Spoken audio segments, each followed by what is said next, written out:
మెదక్ జిల్లా రామాయంపేట మండలం Akkannapeta railway station సమీపంలో ప్రమాదవశాత్తు ఒక వ్యక్తి పాడుబడిన బావిలో పడిపోయాడు.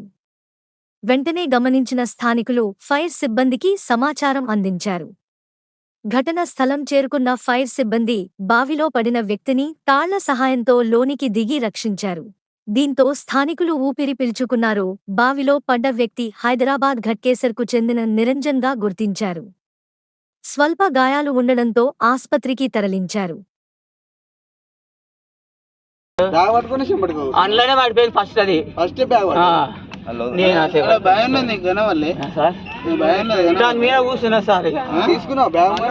అన్నీ బూట్లు టాపి బూట్లు అన్నీ ఉన్నాయి సార్. తీసుకోవద్దా మళ్ళా